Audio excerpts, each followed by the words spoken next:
मुझे वो दिन आज भी याद है, जैसे किसी ने मेरी गर्दन झुकाने की कोशिश की हो। हर तरफ शोर था, मेहमानों की आवाजें, औरतों की सरगोशियां, हंसी के कह कहे और पंडित जी हाथ में झोला लिए तैयारी करने में व्यस्त थे। मगर मेरे दिल में कुछ और ही चल रहा था, एक बेचैनी, एक तूफान, जैसे अंदर कोई चिल्ला रहा हो, ये सब बंद करो, मुझे इस तमाशे का हिस्सा नहीं बनना। मेरे पापा खामोश खड़े थे, चेहरे पर वही संजीदगी, जैसे उनका हर शब्द आखिरी हो। मैं अंदर से जल रहा था, आंखों में उनकी आंखों डालकर कहा, पापा ये शादी नहीं हो सकती। वो बच्ची है, उसे खबर भी नहीं कि शादी का मतलब क्या होता है। उन्होंने मेरी बात शांति से सुनी और फिर दराज से एक लिफाफा निकाल कर मेरी तरफ बढ़ाया। ये रहा तुम्हारा पासपोर्ट, फ्लाइट कल है, तुम इसे ले सकते हो, लेकिन शादी के बाद। मैंने वो कागज जैसे जहर की तरह हाथ में लिया। आप मेरी जिंदगी बर्बाद कर रहे हैं, उन्होंने साफ शब्दों में जवाब दिया। हम अपनी इज्जत बचा रहे हैं। वो अनाथ लड़की है, उसे किसी की नजर ना लगे, इससे पहले हम चाहेंगे कि वो शादीशुदा कहलाए। मैं दांत पीस कर रह गया, कोई दलील, कोई आवाज, कुछ भी उनके फैसले को हिला ना सका। और फिर वो लम्हा आया जब मेरे हाथ में उसका हाथ रख दिया गया। मेरे बगल में एक मासूम बच्ची सिर झुकाए बैठी थी, लाल रंग के जोड़े में अपनी उंगलियां मरोड़ती हुई। फिर पंडित जी की आवाज गूंजी, फेरे के लिए खड़े हो जाइए। मेरे पांव कांप गए, दिल जोर जोर से धड़कने लगा, लेकिन आखिरकार मैं उठकर खड़ा हो गया और धीरे धीरे चलना शुरू कर दिया। मुझे वो पल जहर की तरह याद है। ये क्या कर रहा हूं मैं? ये मेरी जिंदगी है, कोई खिलौना नहीं। लेकिन फिर सब कुछ हो चुका था। शादी पूरी हुई, वो लड़की खुशी से उछलती हुई कभी अपने गहने अपनी सहेलियों को दिखाती, तो कभी कमरे में दौड़कर अपना सामान समेटती, और मैं बस खामोश बैठा रहा। सबने जैसे अपना फर्ज निभा दिया। वो हंसती रही, शरारत करती रही। किसी ने नहीं देखा कि मैं अंदर से किस तरह टूट चुका हूँ। दादी ने मेरे कंधे पर हाथ रखा। अब तुम आराम से लंदन जाओ, सब भुला दो। मैंने उनकी तरफ देखा और सिर्फ इतना कहा, जो भुलाया जा सके वो कोई जख्म होता है, लेकिन ये तो एक जहर है। अगली सुबह मैं फ्लाइट के लिए रवाना हुआ। पासपोर्ट मेरे हाथ में था, मगर दिल कहीं पीछे रह गया था। प्लेन की खिड़की से नीचे झांक कर सोचा, एक दिन सब कुछ बदल जाएगा, और उस दिन मैं अपनी मर्जी का फैसला खुद करूंगा, किसी और का नहीं। लंदन पहुंचते ही मैंने खुद को सबसे दूर कर लिया। हर रिश्ता, हर याद, मैंने वो देश, वो लड़की, वो शादी, सब कुछ बंद करके किसी अंधेरे में दफन कर दिया था। शुरुआत में मुश्किल हुई, दिल बार बार पीछे घसीट लाने की कोशिश करता था, मगर जब तुम्हारा खून उबाल मार रहा हो और तुम्हें सिर्फ जीतने की लत हो, तो तुम पीछे देखना छोड़ देते हो। मैंने भी छोड़ दिया। पहले 6 महीने एक गंदे से अपार्टमेंट में गुजारे। ना वहां पर ठीक से लेटना आता था, ना बैठना, ना कोई ठीक से खाना। साथ में पढ़ाई, यूनिवर्सिटी का दबाव, नौकरी की तलाश और अकेलापन। मगर मैंने किसी के आगे हाथ नहीं फैलाया। जिन्होंने मुझे पीछे धकेला था, उन सबको एक दिन कुछ कर दिखाने की कसम खा ली थी। पहली नौकरी एक फूड बार में मिली। ग्लास धोता था, बर्तन उठाता था, झाड़ू लगाता था। कई बार लोगों ने टिश्यू पेपर मेरे मुंह पर फेंका। एक बार किसी ने कहा, तू बाहर से आया है ना, ये काम तेरे जैसे लोगों के लिए ही है। मैं पलटकर मुस्कुराया और जवाब दिया, अभी तो यही है, लेकिन कल तुम्हारी नौकरी भी मैं ही ले लूंगा। शायद उसी दिन से मेरी आंखों में एक पागलपन का सपना आ गया था। फिर एक इंडियन ने मुझे गारमेंट फैक्ट्री में शिफ्ट करवा दिया। वहां से मेरा सिस्टम चल पड़ा। दिन में यूनिवर्सिटी, रात को काम करना। 5 साल यही चलता रहा। मैंने वो सब जमा किया जो एक बड़ा ब्रांड बनाने के लिए चाहिए था, और फिर युवराज फैशन हाउस खोला। शुरुआत में सबने मेरा मजाक उड़ाया, ये ओवरसीज इंडियन जाकर लंदन में फैशन का बिजनेस करेगा। मगर मैंने उन हंसने वालों को नौकरी दी, वो भी अपनी शर्तों पर। औरतों का मेरे आसपास होना एक मामूली बात बन गई थी। चाहे वो डिजाइनर हो, मॉडल हो, या फिर क्लाइंट्स, सबको मुझ में एक हॉट कामयाब मर्द दिखाई देता था, जिसकी आंखों में एक अलग ही जुनून होता था। मैं दिल्लगी करता, बिस्तर बनाता, लेकिन जज्बात वो मेरे लिए मर चुके थे। एक बार किसी लड़की ने पूछा, do you believe in love? मैंने सिगरेट सुलगाई और कहा, love is just a marketing gimmick, it is the sale tag on a broken item. फिर मैंने खुद को चीज बना दिया, वो चीज जो महंगी थी, कीमती थी और किसी के लिए अफोर्ड करना बहुत मुश्किल थी। बिजनेस बढ़ता गया, मेरा चेहरा मैगजीन्स में आने लगा।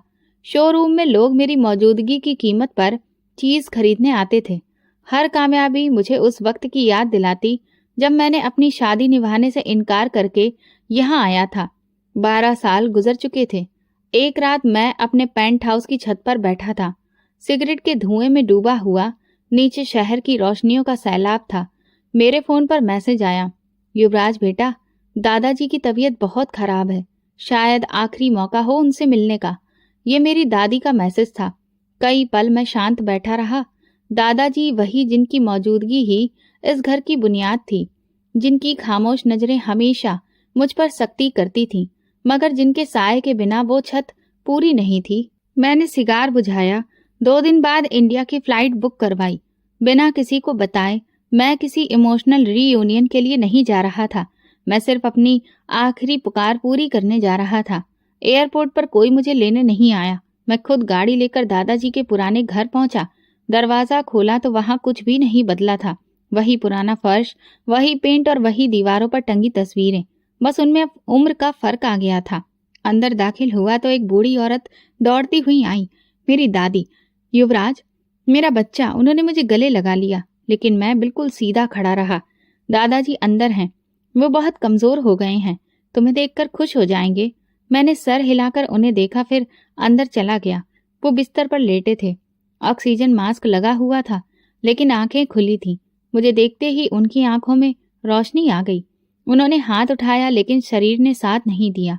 मैं झुककर उनके हाथ को पकड़ा। आपके आदेश पर आया हूं। उन्होंने हल्का सा सिर हिलाया। बस इतना ही लम्हा था, कुछ अलग लेकिन अजीब सा। मैंने खुद से कहा था कि सिर्फ 2 दिन ही रुकना है, दादाजी को देखना है, कुछ औपचारिकताएं निभानी हैं, फिर वापस चले जाना है।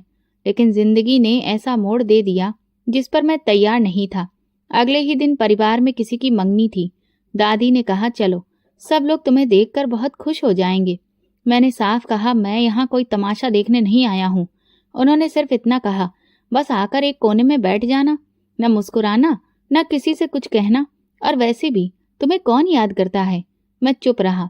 रात के 8 बजे मैं ब्लैक कलर के कुर्ता पहनकर उस प्रोग्राम में दाखिल हुआ। सबकी नजरें एक लम्हे को मुझ पर रुकी, फिर सब दोबारा व्यस्त हो गए। मुझे किसी की परवाह नहीं थी। मैंने बस दीवार से लगा एक खाली सोफा देखा, और वही काफी था मेरे लिए। फिर वो आई। सामने से जोरदार हंसी की आवाज आई। मैंने गर्दन मोड़ी तो वक्त ठहर सा गया। डार्क रेड वाइन कलर का गाउन सूट, मरून लिपस्टिक, आंखों में काजल और आंखें जैसे बिजलियां चमक रही हों। एक पल को लगा कि मैं कोई सपना देख रहा हूं, लेकिन नहीं, वो वही थी, काव्या, मेरी पत्नी। अब वो 15 साल की बच्ची नहीं थी, वो औरत बन चुकी थी, और बेहद खूबसूरत भी। उसके साथ एक लड़का था, अजय, जो कोई लफंगा लग रहा था। शर्ट के ऊपर जैकेट पहने हुनकार मार रहा था, जैसे इस महफिल का वही स्टार हो। काव्या उसकी बाहों में हाथ डालकर चल रही थी और हंस रही थी। मेरे अंदर जैसे कोई खलबली मची, लेकिन मैंने कुछ जाहिर नहीं किया। मैंने नजरें चुराई, लेकिन वो मुड़ी नहीं। फिर अचानक मेरी तरफ आती हुई नजर आई, जैसे जानबूझकर मेरे सामने से गुजरी। नजर मिली और उसने एक मुस्कुराहट दी। वो मुस्कुराहट जिसमें सिर्फ बर्फ थी, तंज था, और एक तेज चाकू। मैं झुककर दादी से पूछा, वो लड़की कौन है? दादी ने ठंडी सांस लेकर कहा, काव्या, तुम्हारी पत्नी। मेरे अंदर जैसे धमाका हुआ, मगर चेहरे पर कोई एक्सप्रेशन नहीं। यही है, मैंने दोहराया। दादी ने हामी में सिर हिलाया। अब तुम दोनों बड़े हो चुके हो, मगर वक्त ने उसे और ज्यादा मैच्योर कर दिया है। मैं उठा और टेरेस पर जाकर खड़ा हो गया। पीछे से आवाज आई, भाग गए हो?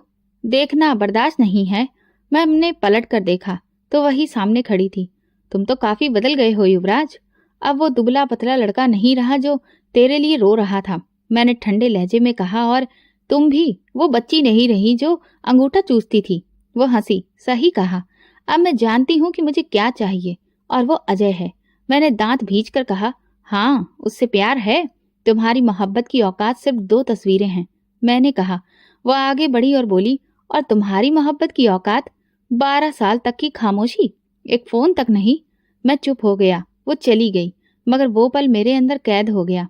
उसी रात मैंने घर वापसी पर अपना ईमेल चेक किया, जिसमें लिखा था, तलाक चाहिए। मैंने उसे बस ऊपर से ही पढ़ लिया, खोलकर नहीं देखा। अगली सुबह जब नाश्ते पर आया तो दादाजी बोले, कल काव्या की रस्म है, अजय के साथ, तुमसे बात करना चाहती है। मैंने बस सिर हिलाया।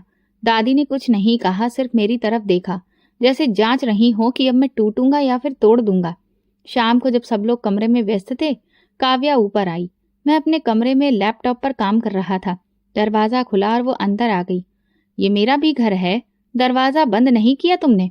तुम्हें कोई फर्क नहीं पड़ता ना, मेरी इजाजत से न मेरे वजूद से? मैंने कहा, कुछ नहीं। वो धीरे धीरे चलती हुई सामने आकर खड़ी हो गई। मैं जानती हूँ तुमने ईमेल देखा था, जवाब क्यों नहीं दिया? मैं कुर्सी से उठकर उसके पास गया। इसलिए कि अभी तुम वो हो जो खुद को मेरी शादी से आजाद समझती हो, और मैं वो हूँ जो तुम्हें आजाद नहीं करना चाहता। वो बोली, शादी मेरी मर्जी के खिलाफ हुई थी, अब तलाक मेरी मर्जी से ही होगा। तुम मुझसे नफरत करते हो? नहीं, तुम मेरे लिए अजनबी हो। मैं ना तुमसे नफरत करता हूँ, ना मोहब्बत, और अजय के साथ नई जिंदगी शुरू करना चाहती हूँ मैं। ये कहकर वो मुड़ी, दरवाजे की तरफ गई। मैंने सिर्फ इतना कहा, फिर वो जिंदगी तुम्हें आसानी से नहीं मिलेगी। दरवाजा बंद हुआ। मैं वापस कुर्सी पर बैठा, लैपटॉप बंद किया, आंखें बंद की, और उसकी वो मुस्कुराहट, उसकी वो आंखें, उसका गुरूर, सब मेरी नजरों के सामने था। मैं जानता था अब खेल मेरे हाथ से निकलने लगा है, मगर खेल अभी खत्म नहीं हुआ था। ये शुरुआत थी। मेरा जख्म, मेरी जीत और उसका गुरूर, ये जंग मेरी मर्जी से खत्म होगी। मैंने भी फैसला कर लिया था, उसे नजरअंदाज करूंगा। जितना ज्यादा वो दिखने की कोशिश करे, उसे उतना ही उसके हाल पर छोड़ दूंगा। न कोई बात, न कोई नजर। वो दिन में दादाजी के पास बैठी औरतों के साथ हंसती, शाम को अजय के साथ लॉन में चहलकदमी करती। मैं छत से कॉफी के कप के साथ नीचे उन्हें देखता, जैसे कोई पुरानी फिल्म बार बार चल रही हो। मैं जानबूझकर नाश्ते के वक्त देर से नीचे आता। वो उठ चुकी होती या अजय के साथ किसी कोने में बातें कर रही होती। घर में सब लोग नॉर्मल थे, जैसे कुछ हुआ ही नहीं, जैसे मेरा यही होना बस एक मेहमान की तरह है। दादाजी की हालत दिन ब दिन बिगड़ रही थी, लेकिन उनके शब्द अभी भी वजनदार थे। युवराज, काव्या को बेखबर मत समझना, वो अब बच्ची नहीं रही। मैंने सिर हिलाया। रात को जब सब सोने जा रहे होते, मैं लॉन में निकल जाता, अंधेरे में सिगरेट जलाता और बस खामोशी से सब याद करता। फिर दोबारा मेरे फोन में वो मेल आई। मैंने मोबाइल की स्क्रीन को घूरा। दिल में अजीब सा खिंचाव हुआ, लेकिन चेहरे पर कुछ भी न लाया। मैंने मेल खोल कर देखा। मुझे अपनी मर्जी की जिंदगी जीने दीजिए, इसीलिए तलाक दे दीजिए। मुझे आपसे कोई शिकायत नहीं है, अब मैं सिर्फ आज़ादी चाहती हूँ। मैंने मेल बंद कर दिया। पहली बार सिर्फ कंधे झटक कर रह गया। अगले दिन जब अजय की गाड़ी आकर काव्या को लेने आई, वो फ्रंट सीट पर बैठकर हंसी। जाते वक्त मेरी तरफ देखा। मेरी नजर उसके चेहरे से हटी नहीं, मगर मैं जाहिर कुछ नहीं किया, सिर्फ अंदर से दांत भींचे और लॉन में पकड़ा हुआ कप फेंक दिया। फिर एक और मेल आया, फिर एक और, हर रोज वही लाइन, तलाक चाहिए। मैंने कोई जवाब नहीं दिया, न डिलीट किया, न रिप्लाई दिया, बस देखा, बंद किया और खुद को व्यस्त कर लिया। फिर एक दिन शाम को जब मैं किचन में दाखिल हुआ, तो वो वहां मौजूद थी, एक हाथ में चम्मच और दूसरे में मोबाइल। मुझे देखकर वो रुक गई, लेकिन तुरंत खुद पर काबू पाया। मैंने कुछ नहीं कहा, फिर से पानी निकाला और जाने लगा। युवराज, उसने आवाज दी। मैं रुका, लेकिन पलटा नहीं। ईमेल देखी थी? मैं खामोश रहा। जवाब क्यों नहीं देते? मैंने धीरे से कहा। कभी कभी खामोशी ही जवाब होती है। वो चुप हो गई। समझती हो ना क्या कह रहा हूँ? वो बोली, समझती हूँ, लेकिन मैं इसे एक्सेप्ट नहीं करती। मैं मुड़ा और उसके पास आया, 2 कदम की दूरी रखी, उसकी आंखों में झांका। तुम चाहो या न चाहो, तुम मेरी हो। ऐसा सिर्फ मैं नहीं सोचता, ये वो सच्चाई है जो तुम हर बार झूठ बना देती हो। उसने पीछे हटकर कहा, ये रिश्ता सिर्फ दिखावे का है, दिल में नहीं। दिल में होता तो अजय की झोली में मोहब्बत न डालती। मैं भड़क गया, क्योंकि तुमने कभी वो खाली जगह ही नहीं छोड़ी जिसे भरा जाता। वो पलट गई। उसी रात मैंने खुद को शीशे में देखा। चेहरा वही था, लेकिन आंखें खाली लगी। मुझे पहली बार लगा कि ये जिद अब सिर्फ जिद नहीं, जख्म बन चुकी है। अगली सुबह जब मैं नीचे आया, काव्या और अजय बाहर झूले पर बैठकर हंस रहे थे। अजय ने मेरी तरफ देखकर कुछ कहा, शायद कोई बात दोहराई। काव्या हंसी। मैंने उनके बीच वो चीज देखी जो मेरे और उसके बीच कभी नहीं आई। फिर वे दोनों उठे और गेट की तरफ बढ़ने लगे। मेरे दिल में अजीब सी बेचैनी बढ़ती जा रही थी। घर की फिजा बदली सी थी। 2 दिन से सब लोग अजीब सी खुशी में घूम रहे थे, जैसे कोई बड़ी खबर हो। मैं खामोशी से सबका चेहरा पढ़ता रहा, मगर किसी ने कुछ बताया नहीं। खाने के टेबल पर भी मुस्कुराहटें थीं और बात बार बार अजय की तरफ मुड़ती थी और काव्या वो एक नई तरह से ही चमक रही थी। शाम को जब मैं लॉन में आया तो घर वाले अपनी ही बातों में व्यस्त थे। तभी छोटी चाची ने कहा, युवराज तुम्हें बताया नहीं, काव्या की मंगनी अजय से फिक्स हो गई है। अगले हफ्ते रस्म है। मेरा हाथ रुक गया, कप गिरने ही वाला था कि मैंने थाम लिया। गले में जैसे कांटे आ गए। नहीं, मुझे किसी ने नहीं बताया, क्योंकि उन्हें लगा कि अब मैं पराया हूँ। ऊपर आया, कमरे में दरवाजा बंद किया, मोबाइल उठाया, मेल चेक किया। नया मेल था। मैं अब मंगनी करने वाली हूँ अजय से। अब बात आगे बढ़ गई है। तलाक के कागज जल्दी भेज दो। मैंने फोन दीवार पर दे मारा। वक्त जैसे रुक गया हो, अंदर कुछ उबलने लगा था। शावर चलाया पूरे प्रेशर पर। मैं खुद को जैसे ही बहते पानी के नीचे फेंक दिया, मगर सुकून नहीं आया। ना आंखें बंद हो सकी, न दिल ने खामोश रहने की इजाजत दी। तौलिया लपेट कर बाथरूम से निकला तो वो वहां बैठी थी, मेरे बेड के कोने पर, सफेद कमीज में, दोनों हाथों की उंगलियां मरोड़ते हुए। एक लम्हा लगा समझने में कि वो हकीकत है या कोई सपना। मैंने कदम धीरे धीरे रखे और उसके सामने जाकर खड़ा हो गया। वो चौंकी, नजरें झुकाई, फिर झटके से पलटी। क्या बेशर्मी की हद है, कपड़े तो पहन लेते कम से कम। मैं हंसने लगा। भूल रही हो, मैं अपने कमरे में हूँ और तुम हो, जाओ यहाँ से। चुपके से आ गई हो और अब मुझे भाषण दे रही हो। दरवाजा बंद नहीं था तो मैं समझी कि शायद कोई नहीं है। वो बोलते बोलते रुक गई। मैं एक कदम और आगे बढ़ा। तुम जानती थी कि मैं यहाँ हूँ। तुम चाहती थी कि मैं तुम्हें इस तरह देखूं, ऐसा सोचूं और फिर मैं भड़कूं। बकवास बंद करो। मैं सिर्फ बात करने आई हूँ, मंगनी के बारे में बताने या फिर झूठ की सफाई देने। मैं घुर्राया। वो खड़ी हुई, आंखों में चमक आ गई। हाँ, झूठ था। खुश हो गए ना? तुम्हें सिर्फ जलाने के लिए कहा था, ताकि तुम सच में कोई फैसला लो। मेरे अंदर जैसे बिजली सी दौड़ गई। तो अब मान लिया कि अजय सिर्फ तुम्हारी जिद का हथियार है? हाँ, क्योंकि तुमने कभी मेरी सच्चाई सुनने की कोशिश ही नहीं की। हमेशा खामोश, बेपरवाह।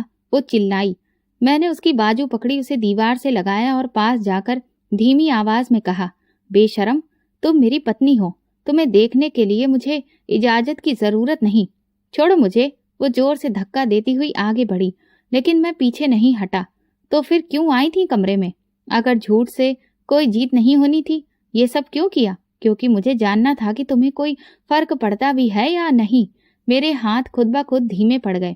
वो तुरंत दीवार से हटकर पीछे हो गई।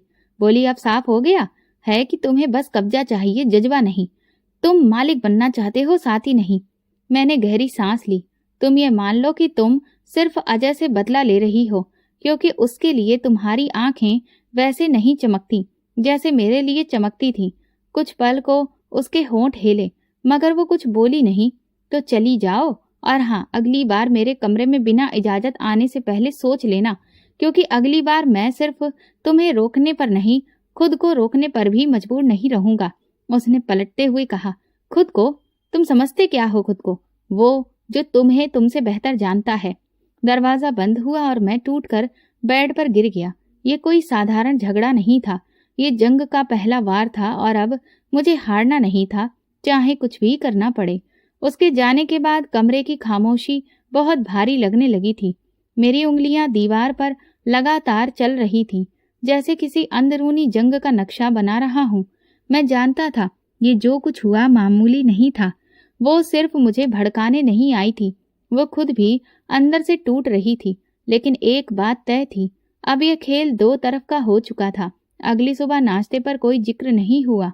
वो सामने वाली कुर्सी पर बैठी थी जैसे कुछ हुआ ही ना हो। आंखों में ठंडक, चेहरे पर खामोश तंज और लहजे में वो गूंज जो मुझे बेचैन कर देती थी।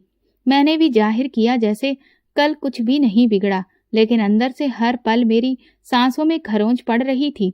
दोपहर को मैं बाहर निकला तो लॉन में वो अजय के साथ बैठी हुई दिखी। उसके हाथ में चाय का कप था और वो कुछ बोल रही थी, जिस पर अजय बार बार ठहाके लगा रहा था।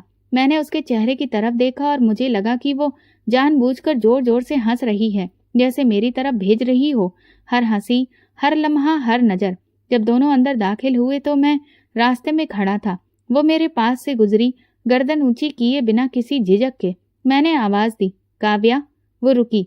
अजय कुछ बोलने की कोशिश करने ही वाला था कि मैंने उसकी तरफ देखा और वो चुप हो गया। कुछ जरूरी बात है, अकेले में, मैंने सख्त लहजे में कहा। अजय ने काव्या की तरफ देखा वो थोड़ी देर मुझे घूरती रही, फिर बोली, ठीक है, आती हूँ।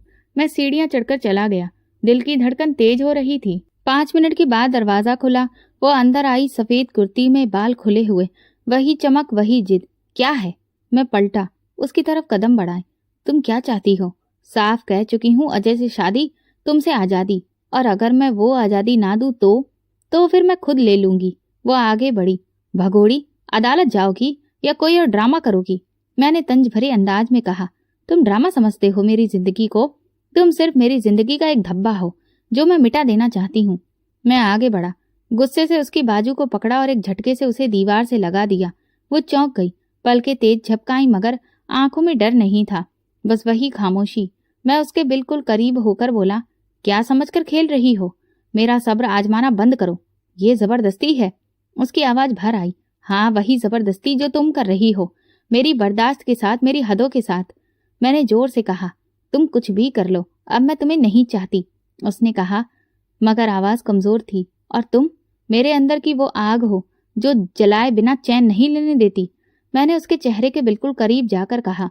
वो कल की तरह पलटी, फिर एकदम जोर से मुझे धक्का दिया। तुम्हें लगता है तुम जीत रहे हो? नहीं युवराज, तुम हार चुके हो, क्योंकि तुम्हें तुम्हारी जगह याद दिलाने वाली औरत अब तुम्हारे काबू में नहीं है। मैं खामोश हो गया, उसे जाता देखता रहा। दरवाजा बंद हुआ। मैंने दीवार पर मुक्का मारा।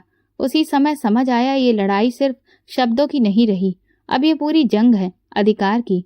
और उसे आज की जो वो हर रोज मेरे अंदर बढ़ती जा रही थी। लेकिन मैं ये जंग किसी कीमत पर हारने वाला नहीं था। उस दिन के बाद मैंने खुद को थोड़ा पीछे कर लिया, कुछ भी जाहिर नहीं होने दिया, जैसे कुछ हुआ ही नहीं। वो अपनी रोजमर्रा की तरह चलती रही और मैं बस देखता रहा, मगर अंदर एक सनसनी फैल चुकी थी। कुछ खटक रहा था, कोई बात, कोई अंदाज, अजय का लहजा, उसका व्यवहार, सब कुछ। बात पूरी तरह से साफ तब हुई जब एक रात मैं गुजर रहा था और सामने वाली दीवार के पास रोशनी कम थी, लेकिन आवाज साफ थी। काव्या अजय के साथ खड़ी थी, कुछ संजीदगी से बात कर रही थी। मैं रुक गया। आवाज धीमी थी, लेकिन हर बात तीर की तरह दिल में लग रही थी। अजय कह रहा था, अगर मैं तुम्हें पसंद नहीं किया होता तो कभी तुम्हारे साथ ये बातें नहीं करता, मगर अब युवराज वापस आ चुका है और वो तुम्हें अपने अधिकार में करने पर तुला हुआ है। सोच लो, अगर तुम्हें तलाक नहीं मिला तो मेरा इंतजार भी खत्म हो जाएगा। काव्या की आवाज हल्की सी कांपती हुई सुनाई दी। नहीं, वो मुझे जल्दी ही तलाक दे देगा। तुम्हें मुझ पर भरोसा नहीं है? अजय ने हंसते हुए कहा। भरोसा? जिस लड़की को 12 साल की शादी के बाद भी ये नहीं पता कि उसे क्या चाहिए, उस पर मैं कैसे भरोसा कर लूं? मैं वैसे भी ये सब यूं ही शुरू किया था। अब अगर प्यार हो गया तो वो अलग बात है, लेकिन अब मैं तमाशा नहीं बनना चाहता। मेरे कदम जमीन में धंस गए। मेरे सामने सब कुछ साफ हो चुका था। वो सिर्फ खेल रहा था। मैंने एक पल भी नहीं गंवाया। अगले ही पल मैं रोशनी में आया। काव्या और अजय दोनों चौंक कर मेरी तरफ देखने लगे। क्या तमाशा लगा रखा है तुमने? मेरी आवाज इतनी ठंडी थी कि काव्या भी घबरा गई। अजय तुरंत सीधा खड़ा हो गया। तुम यहाँ क्यों छुपकर सुन रहे थे? मैं आगे बढ़ा और एक जोरदार घूंसा उसके जबड़े पर मारा। वो जमीन पर गिरा, लड़खड़ाकर उठने की कोशिश करने लगा। युवराज, काव्या चीखी, क्या कर रहे हो तुम? मैं उसके पास गया, गिरेबान से पकड़ते हुए कहा, तू मेरे सामने बकवास मत कर अजय। अभी वो दिन दूर नहीं जब तुम्हारा असली चेहरा सबको दिखा दूंगा। अजय ने खुद को छुड़ाते हुए कहा, तुम्हें लगता है कि काव्या तुम्हारे साथ रहना चाहती है? वो मुझे चाहती है। अच्छा, मैं हंसा। तुम तो खुद अपने आप के ही नहीं हो। स्टेटस और फायदे की खातिर किसी की जिंदगी के साथ खेल रहे हो। काव्या ने मेरी तरफ देखा। पहली बार उसकी आंखों में कुछ टूटता हुआ महसूस हुआ। उसी वक्त घर के लोग आ गए, दादाजी, पापा, दादी, चाचा, सब। ये क्या हंगामा है? युवराज, तुमने इसे मारा क्यों? ये क्या तरीका है? सबकी निगाहें मुझ पर थीं। मैं चुप रहा। दादाजी ने सख्ती से पूछा, जवाब दो, ये क्या हरकत थी? मैंने बस इतना कहा, यह आदमी काव्या से मोहब्बत नहीं करता, सिर्फ उसका इस्तेमाल कर रहा है। अजय ने मुंह पर हाथ रखकर खून साफ किया और बोला, ये झूठ बोल रहा है। ये बस खुद को पति समझकर घमंड में पागल हो रहा है। मैं सबूत दे सकता हूँ। मैंने मोबाइल निकाला, रिकॉर्डिंग ऑन की जिसमें अजय की सारी बातें थीं। पूरा घर जैसे पत्थर का हो गया। सब चुप। कमरे में सन्नाटा छा गया। अजय नजरें चुराकर बाहर निकल गया। दादाजी ने धीरे से कहा, सब बाहर जाइए। सब लोग निकल गए, सिर्फ मैं और काव्या रह गए।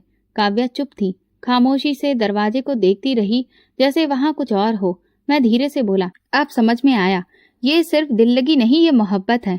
वो मेरी तरफ बढ़ी लेकिन उसने नजर नहीं मिलाई। मैं तुम्हें बचाना चाहता हूँ, अपनी जुबान से, अपनी चालों से और इस तरह के दरिंदों से। मैं खुद को संभाल सकती हूँ युवराज। उसकी आवाज नरम थी मगर कमजोर नहीं। फिर क्यों हर बार अजय को जस्टिफाई करती हो? वो कुछ देर खामोश रही, फिर बोली, क्योंकि मैं तुम पर यकीन नहीं कर सकती थी। तुमने कभी वो बात ही नहीं की जो यकीन पैदा करे। मैं आगे बढ़ा, धीरे से उसके करीब जाकर कहा, ये जो अभी किया सिर्फ किसी पति होने के नाते नहीं, एक मर्द होने के नाते किया है। तुम चाहो या न चाहो, तुम मेरी हो और मैं तुम्हें किसी और का होने नहीं दूंगा, न मोहब्बत में न जंग में। वो पलटकर चली गई मगर मैं जानता था कि उसके अंदर कुछ बदला है। शायद पहली बार मेरे शब्दों ने उसके दिल की दीवार पर दस्तक दी थी और शायद इस बार दरवाजा खुलने ही वाला था। सुबह नाश्ते की टेबल पर दादाजी ने जैसे एक बम फेंक दिया।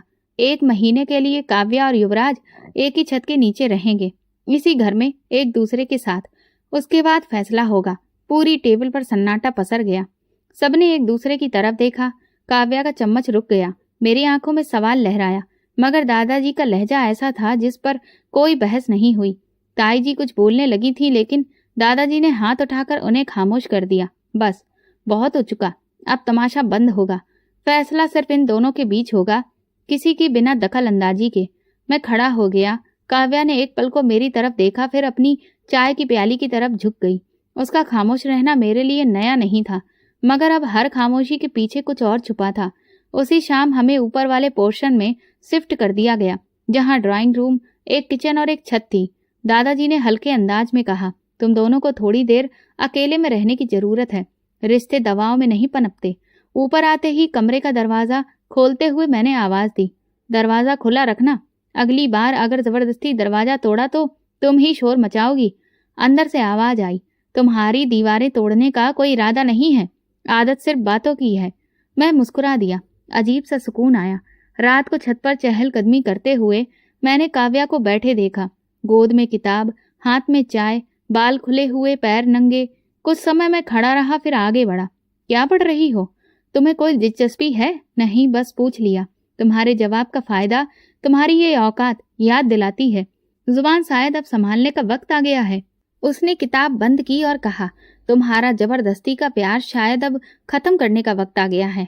मैं जबरदस्ती नहीं कर रहा, सिर्फ मौका दे रहा हूँ तुम्हें कि खुद को समझो कि तुम कहाँ खड़ी हो और तुम कहाँ हो, इस दरवाजे पर जिसे तुम खोलने से डरती हो। उसने कुछ नहीं कहा, चाय की प्याली उठाई और नीचे चली गई। अगले दिन बारिश हुई, तेज, लगातार। बिजली भी चली गई। घर के सब लोग नीचे थे और हम दोनों ऊपर, एक ही छत के नीचे। मैं किचन में चाय बना रही थी। उसे ऑफर की तो वो खामोशी से प्याली लेकर बैठ गई। तुम्हें चाय बनाना कब आया? जब कोई तुम्हें चाय बनाकर ना दे तब खुद सीखनी पड़ती है, और जब कोई तुम्हें रिश्ता देकर छोड़ दे तब भी खुद को संभालना पड़ता है। तभी तो कहता हूँ अब छोड़ने नहीं, निभाने आया हूँ। बहुत देर कर दी तुमने। देर तब होती है जब कोई लौटता नहीं। वो चुप हो गई। उसी रात मैंने लॉन्ज में सोफे पर सोने का फैसला किया। वो कमरे में बंद थी। मैंने सोचा शायद शांति रहे। रात के तकरीबन 3 बजे मैं पानी पीने उठा। रोशनी जल रही थी। दरवाजा थोड़ा सा खुला था। काव्या बैठकर रो रही थी। मैं रुक गया। बिना आवाज के देखा, उसके हाथ में फोन था और स्क्रीन पर अजय का नाम, लेकिन वो कॉल नहीं कर रही थी, बस उसका नंबर देख रही थी, जैसे कुछ सोच रही हो। मैं वापस पलट गया। कोई दरवाजा खटखटाना मुनासिब नहीं लगा। अगली सुबह आम दिनों की तरह ही खामोश थी। नाश्ते पर कुछ नहीं कहा। किचन में बर्तन धोते हुए मैंने पूछा, अजय का क्या हाल है? उसने हाथ रोककर मेरी तरफ देखा। क्यों पूछ रहे हो? जलन है या हमदर्दी? बस जानना चाहता हूँ। तुम अभी भी उसी तरफ हो या वापस सोचने का वक्त आया है? मैंने उसे सोचना भी बंद कर दिया है। बस जो होना है होने दो। तो फिर तुम रहो, मैं देखता हूँ कैसे अपने फैसले के साथ अकेला छोड़ती हो। युवराज। वो रुकी। पहली बार मेरा नाम वैसे पुकारा जैसे बरसों से नहीं पुकारा था। मैं पलटा। क्या कभी तुम्हें पछतावा हुआ? मैं रोज हर रात पछतावे में ही जीती रही, पर पछतावे की कीमत तुमने चुकाई है, मैंने नहीं। इसीलिए अब तुम्हें अपनी कीमत दिलाने याद आया हूँ। वो कुछ देर तक मुझे देखते रही, फिर पलट गई। हम 1 महीने की इस कैद में जैसे रोज थोड़े थोड़े बदलने लगे थे। चाय के कप टकराते थे, नजरें मिलती थीं, बातें कटती थीं और खामोशी एक अलग जुबान बोलती थी। ये कैद अब सजा नहीं, नजदीकियां बनने लगी थी और मुझे यकीन था अब की बार दरवाजा खुलने ही वाला है। 5 दिन हो चुके थे। हम एक दूसरे से बात करते थे, लेकिन सिर्फ ताने फेंकने के लिए। किसी दिन चाय पर झगड़ा, किसी दिन खाने पर। हर छोटी बात पर जुबान की चोट बढ़ती जा रही थी। अभी एक उलझन में बदलने लगी थी। उसी शाम वो मेरे सामने आकर खड़ी हो गई, जैसे कुछ कहने की हिम्मत जमा की हो। मैं वापस नीचे जाना चाहती हूँ। क्यों? मैंने मोबाइल से नजरें हटाए बिना कहा। क्योंकि ये सब फिजूल है। 1 महीने की जबरदस्ती से कोई रिश्ता ठीक नहीं होता। तुम्हें लगता है मेरी खामोशी कमजोरी है? नहीं, मैं सिर्फ बर्दाश्त कर रही हूँ खत्म करने के लिए। मैंने आंखें घुमाकर उसे देखा। बर्दाश्त तो मैं भी कर रहा हूँ तुम्हें। तुम्हारी बातें, तुम्हारी झूठी चालें, सब कुछ झूठ है ना? वो चिल्लाई। तुम्हें पता भी है मैं कितनी टूट चुकी हूँ? तुमने कभी पूछा, कभी जानना चाहा?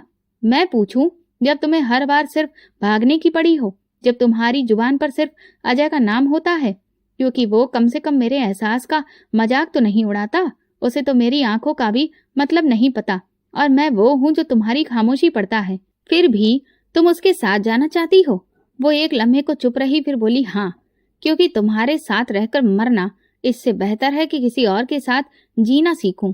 मैं गुस्से में पानी का गिलास उठाकर दीवार पर दे मारा। जाओ, फिर तुम्हें रोकने की कोशिश भी नहीं करूंगा, कभी नहीं। न 12 साल पहले और न अब। तुमसे तो दुश्मन भी बेहतर होते हैं। वो चीख कर कमरे से निकल गई। दरवाजे की धमाकेदार आवाज कमरे में गूंज गई। मैं देर तक बैठा रहा, आंखें बंद की, सांस काबू में लाने की कोशिश की। कुछ भी सुकून नहीं दे रहा था। अगले दिन सुबह 6 बजे के करीब दरवाजे पर जोर जोर से दस्तक हुई। मेरी दादी की आवाज आई, युवराज, जल्दी नीचे आओ, काव्या का एक्सीडेंट हो गया है। मेरे पैरों तले से जमीन खिसक गई। मैं बिना कुछ पहने सिर्फ चप्पल डालकर दौड़ता हुआ नीचे आया। सब घरवाले परेशान थे। अजय भी मौजूद था, लेकिन खामोश, दीवार से लगा हुआ। कहाँ है वो? कहाँ लेकर गए? मेरी आवाज भर्रा गई थी। वो बाहर गई थी और उसकी कार स्लिप कर गई। बाहर बारिश हो रही थी। मेरी बहन की जुबान लड़खड़ा रही थी। मैंने किसी की बात नहीं सुनी, गाड़ी निकाली और तेजी से अस्पताल की तरफ दौड़ा। बारिश अभी भी हो रही थी। हर कतरा जैसे मेरे शरीर में सुराख कर रहा था। अस्पताल पहुंचा, नर्स ने रोका, लेकिन मैं अंदर चला गया। वो इमरजेंसी रूम में थी। माथे पर पट्टी, बाजू पर बैंडेज और आंखें बंद। मैं दरवाजे के बाहर खड़ा रहा। किसी का भी सामना करने के काबिल नहीं था। कुछ देर बाद जब अंदर जाने की इजाजत मिली, मैं धीरे से अंदर दाखिल हुआ। बेड के पास जाकर बैठा, उसका हाथ पकड़ लिया। अगर तुम चली गई तो मैं भी तुम्हारे साथ खत्म हो जाऊंगा। उसके हाथों में हल्की सी हरकत हुई। मैं चौंका। उसने धीरे से आंखें खोली। आंखें बेहोशी से भरी थीं, आवाज धीमी। तो फिर रुक क्यों गए थे इतने साल? रुक क्यों गए थे युवराज? तुम क्यों नहीं आए जब मैं तुम्हारी एक तस्वीर देखकर सोई थी, जब मैं तुम्हारे हर लेटर के इंतजार में बड़ी हो रही थी? मैंने उसके हाथ पर होंठ रख दिए, क्योंकि मैं बुजदिल था, क्योंकि मैं खुद से भाग गया और तुम्हें भी अपने साथ ले गया। अब क्यों आए हो? क्योंकि अब खुद से और तुमसे भागने की हिम्मत नहीं है। वो आंखें बंद करके लेटी रही, लेकिन हाथ मेरे हाथ पर सख्ती से बंद हो गया। मेरी आंखों से वे आंसू गिरे जिन्हें मैं बरसों से रोक रहा था। ये वो पल था जब मैं टूटा और शायद पहली बार पूरा हुआ। अस्पताल से वापसी पर मैं पूरी तरह से खामोश था। रास्ता, बारिश, गाड़ी की वाइब्रेशन, सब कुछ गूंगा हो गया था। काव्या होश में थी। डॉक्टर ने कहा था कि खतरा टल गया है, लेकिन मेरे अंदर जो कुछ चुप था वो अब बोलने पर मजबूर हो रहा था। रात का खाना नीचे रखा गया, लेकिन मुझे भूख नहीं थी। दादाजी ने इशारे से बुलाया। मैं बिना कोई सवाल किए उनके कमरे में गया। वो लेटे थे, कमजोर, लेकिन उनकी आंखें रोशन थीं। बैठो युवराज। मैं उनके सामने फर्श पर बैठ गया, जैसे कोई बच्चा अपने जुर्म का कबूलनामा करने आया हो। उन्होंने मेरी तरफ देखा, हल्का सा मुस्कुराए। बहुत कुछ हो चुका है ना? तुम टूटे हो, लेकिन ये टूटना जरूरी था, वरना तुम कभी समझते नहीं। मैं खामोश रहा। मुझे हमेशा यही लगा कि तुम्हें मजबूर किया गया, एक शादी में बांधकर तुमसे तुम्हारी जिंदगी छीन ली गई। लेकिन तुमने ये कभी नहीं पूछा कि वो शादी क्यों हुई। मैंने धीरे से सिर उठाया। उनकी नजर सीधी मेरी आंखों में थी। तुम्हारी माँ युवराज, वो कभी ज्यादा बोलती नहीं थी, जज्बात अंदर रखती थी, मगर एक बात वो बार बार कहती थी अपनी दुआ में अपने भगवान से, कि उसकी सबसे अच्छी सहेली की बेटी उसके बेटे की पत्नी बने। मेरे गले में कुछ फंस गया। काव्या, तुम्हारी शादी में सिर्फ रिवाज नहीं था, वो तुम्हारी माँ की आखिरी इच्छा थी। उसने अपनी सहेली की बेटी को अपनी बहू बनाने की प्रार्थना की थी। वो चाहती थी कि तुम्हें एक ऐसी लड़की मिले जो उसकी आंखों से देखी हुई हो, जिसमें वो अपनी परछाई समझती हो। मैं घबराकर नजरें चुरा ली। तुम्हारी माँ ने अपनी सहेली और उसके पति के देहांत के बाद काव्या की पूरी जिम्मेदारी ली थी, और फिर तुम्हारी माँ के देहांत के वक्त उसकी जुबान पर सिर्फ 2 शब्द थे, युवराज की शादी काव्या से। मेरे सीने में जैसे कुछ धड़कना बंद हो गया, इसीलिए हमने शादी की। उस वक्त हमें लगा कि तुम्हारे लिए ये बेहतर है, तुम दोनों एक दूसरे को वक्त के साथ समझोगे, लेकिन हम भूल गए थे कि रिश्ते सिर्फ इच्छा से नहीं बनते, उनमें वक्त, एहसास और सच्चाई डालनी पड़ती है। और वो सच मुझे अब बताया गया। मेरी आवाज भीग चुकी थी। अब वक्त आ गया है जानने का। तुम समझ चुके हो कि रिश्ता कितना नाजुक होता है। अब इस रिश्ते की असली जड़ जानना जरूरी था। मैं कुर्सी की पीठ पर टेक गया, आंखें बंद कर ली। मेरी माँ, काव्या, सब कुछ एक नया मतलब ले चुका था। मैं वापस ऊपर आया। कमरे की लाइट बंद थी। मैं खामोशी से काव्या के कमरे के दरवाजे के पास गया। दरवाजा खुला था। वो बिस्तर पर लेटी थी, आंखें खुली थी, सोई नहीं थी। नींद नहीं आ रही? पानी चाहिए? नहीं। मैं अंदर आ गया, कुर्सी पर बैठ गया। क्या हुआ? दादाजी से बात हुई। वो थोड़ा सीधी हुई। क्या कहा उन्होंने? मैंने गहरी सांस ली। पता चला तुम मेरी किस्मत में यूं ही नहीं आई। तुम्हें मेरे लिए मांगा गया था। मेरी माँ की आखिरी प्रार्थना तुम थी। वो पल के झपकाने लगी, जैसे कुछ सुनने से डर रही हो। मुझे लगा था ये सब बस इत्तेफाक है, ये जबरदस्ती है, लेकिन नहीं। तुम वो ख्वाहिश हो जो मेरे लिए लिखी गई थी। सिर्फ मैं दिल से समझा। उसकी आंखों में नमी चमकी। तो अब क्या करोगे? अब वो सब वापस दूंगा जो तुमसे छीना गया। वक्त, जगह, अधिकार और इज्जत। वो चुप रही, फिर धीरे से बोली, मैं चाहती थी कि तुम खुद समझो, किसी को बताना ना पड़े। तो मुझे खुद को साबित करने की जरूरत नहीं है काव्या। अब मैं खुद को साबित करूंगा। मैं उठा, कमरे से बाहर निकला। कदम धीरे धीरे सीढ़ियों की तरफ बढ़े, और हर कदम के साथ मैं ये जान चुका था कि अब ये रिश्ता सिर्फ मेरे गुरूर का नहीं, मेरी माँ के सपनों का भी कर्ज है। अब मुझे ये कर्ज दिल से चुकाना था। मेरी जिंदगी में पहली बार ऐसा हुआ था कि दिल को काबू में रखने की कोशिश में मैं खुद को ही खो रहा था। दादाजी से बात के बाद मैं हर ये यकीन लेकर काव्या के सामने गया था कि वो अब चुप नहीं रहेगी, सब कुछ साफ हो जाएगा। मगर जो जवाब मिला वो मेरे ख्वाब ख्यालों में भी नहीं था। काव्या मेरे सामने बैठी थी, चेहरे पर सुकून, लेकिन आंखों में वही जिद, वही खामोशी से चाय की चम्मच हिला रही थी, जैसे शब्दों को घुमा रही हो। कुछ कहना है? मैंने पूछा। हाँ। वो रुकी। तुम तब छोड़ गए थे, अब साथ चाहते हो? मैंने नजरें उसकी आंखों में गड़ा दी। पहले खुद बताओ, अपनी हेकड़ी तोड़ो और खुद को मेरे काबिल बनाकर दिखाओ। मेरे अंदर कुछ गहराई से बैठ गया। यानी अब तुम शर्त रखोगी? हाँ, क्योंकि तुमने अपनी मर्जी से रिश्ता तोड़ने की कोशिश की थी। अब उसे जोड़ने के लिए मेरी शर्तों पर चलोगे? क्या चाहती हो? मैंने भारी आवाज में कहा। सब कुछ, वो सब जो तुमने छीन लिया। वक्त, भरोसा। मैं खामोश हो गया। एक हफ्ते में तुम कोई भी नाराजगी नहीं दिखाओगे, कोई हुक्म नहीं चलाओगे, और ना मुझ पर गुस्सा करोगे। अब तुम इस हफ्ते को बर्दाश्त कर गए, तब सोचूंगी कि तुम बदल गए हो। ये सब ड्रामा लगता है? मैं यहाँ आया हूँ ड्रामा? तुमने 12 साल किया है। अब अगर एक हफ्ता तुम्हें इतना बड़ा लग रहा है तो ये रिश्ता तुम्हारे बस की बात नहीं। उसकी आवाज में वो शक्ति थी जिसने मुझे झुका दिया। ठीक है, मंजूर है।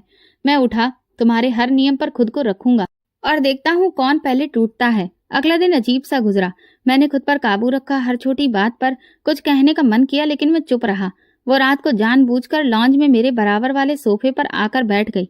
कल मेरी यूनिवर्सिटी में प्रेजेंटेशन है, तुम चलोगी साथ? चलूंगा, सिर्फ पति बनकर, चाहने की जरूरत नहीं है। ठीक है। उसने चौंक कर मेरी तरफ देखा। शायद मेरे लहजे में तंज ढूंढ रही थी, लेकिन कुछ मिला नहीं। अगले दिन मैं वक्त पर तैयार था, उसे लेने गया। दरवाजा खुला, वो आई, नजरें मिलाई, फिर झटक कर पीछे देखने लगी। गाड़ी में खामोशी रही। रास्ते में एक मोड़ पर वो बोली, मैं सच में चाहती थी कि अजय मुझे समझे, सुने, लेकिन अब लगता है कि तुमने सुनना शुरू किया है। अभी सिर्फ सुना है, समझना और अमल करना इसी हफ्ते में देख लेना। यूनिवर्सिटी में मैं पीछे खड़ा रहा। उसने अपना प्रेजेंटेशन दिया, सबने तालियां बजाईं। वो वापस आई और बोली, मुझे यकीन नहीं था कि तुम आओगे। मैंने वादा किया था।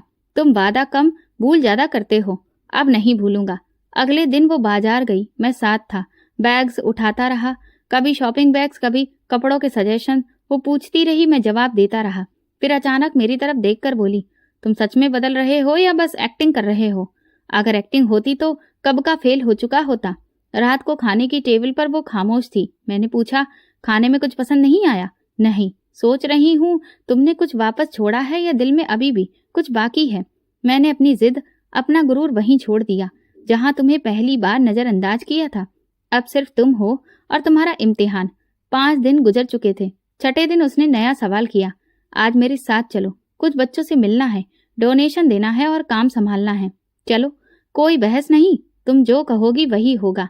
हम वहां पहुंचे। बच्चे खेल रहे थे, हंसी और किलकारियां गूंज रही थीं। एक बच्ची ने मुझसे कहा, अंकल आप भी मेरे पति बनोगे?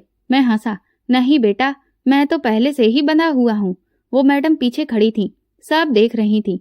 वापसी पर गाड़ी में उसने कहा, शायद तुम वाकई बदल रहे हो। शायद नहीं, यकीन होना चाहिए। 7वां दिन शाम को वो मेरे पास आई। मेरे हाथ में किताब थी। उसने आकर छीन ली। युवराज, अगर तुम ना बदले होते तो मैं तुम्हें कभी दोबारा अपनी जिंदगी में ना लाती, लेकिन अब लगता है शायद मैं एक बार फिर वही लम्हा जीना चाहती हूँ जब शादी वाले दिन मेरे कांपते हाथों में तुम्हारा हाथ पकड़ाया गया था। मुझे लगा ये इम्तिहान सिर्फ पूरा नहीं हुआ बल्कि मैं पहली बार इसमें कामयाब भी हुआ। हफ्ता पूरा हुआ तो घर की फिजा में एक अलग सा सुकून फैल चुका था। वो छोटे छोटे पल, चाय की महक, उसकी आंखों में नरम चमक और मेरे अंदर पलटते हुए शब्द बदल चुके थे। कोई ऐलान नहीं हुआ, ना उसने हाँ कहा, ना मैंने दोबारा कुछ मांगा, मगर हमारे बीच जो खामोशी थी वो पूरी तरह से इकरार बन चुकी थी। दादाजी ने सबसे पहले बात की, अगर अभी भी कोई शक है तुम दोनों में तो उम्र भर की परेशानी मत सुनो, और नहीं तो इस शादी को पक्का करो। इस बार दिल से। मैंने उनके चेहरे की तरफ देखा। वो मेरे सामने बैठी थी, नजरें नहीं चुरा रही थी। वो पहली बार बिना आवाज के हाँ बोल चुकी थी। अगले दिन सब कुछ सादगी से तय हुआ। न कोई बड़ी बारात, न फिजूल की रस्में, सिर्फ करीबी लोग, खूबसूरत कपड़े, गुलाबों की हल्की खुशबू और वो पल जिसे मैं खुद से कई बार इनकार करता रहा था।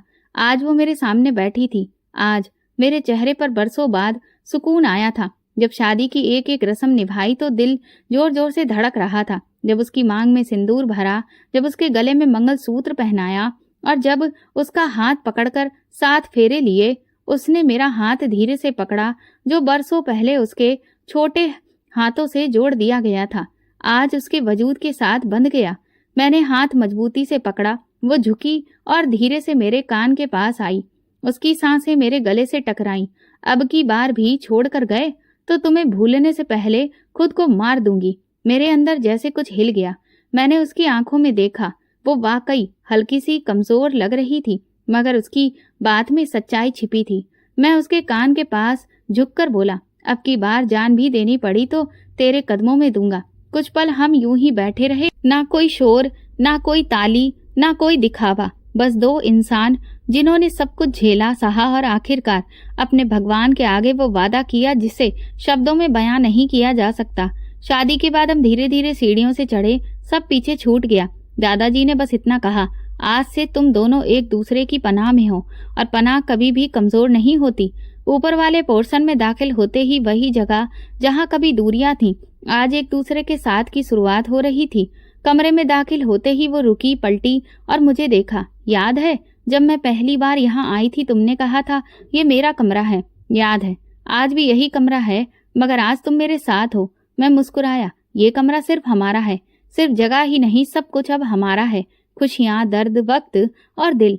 वो धीरे से चलते हुए बेड पर बैठी। मैं उसके साथ बैठा। हमारे बीच ना खामोशी थी ना गुरूर, सिर्फ वो सुकून था जो बरसों की तपिश के बाद नसीब होता है। जानती हो काव्या, तुम मेरी पहली जिद थी, फिर पहला अहंकार, फिर मेरा गुनाह, लेकिन आज तुम मेरी प्रार्थना हो। उसने मेरे कंधे पर सर रखकर कहा, और तुम मेरी सजा थे जो अब मेरे लिए आजादी बन गए हो। बाहर चांदनी फैली हुई थी, कमरे में रोशनी थी और हमारे दिल में वो प्रार्थना जिसे हमारी माँ ने बरसों पहले मांगा था, आज पूरी हो चुकी थी। अब ना कोई ईमेल था, न तलाक का शब्द, न अजय, न भागने की कोशिश, सिर्फ हम थे और एक वादा कि अब की बार छोड़कर नहीं जाएंगे। जिंदगी ने हमें मुश्किलों में डाला था, हमने खुद को खोया, गिराया, तोड़ा, लेकिन प्यार ने हमें फिर से जोड़ दिया था। ये शादी सिर्फ नाम की नहीं रही थी, ये शादी दिल से हुई थी और हमने प्यार का ताज पहन लिया था। तो दोस्तों, अगर आपको हमारी कहानी पसंद आई हो तो कमेंट करके ज़रूर बताएं। वीडियो को लाइक करें और ज़्यादा से ज़्यादा शेयर करें।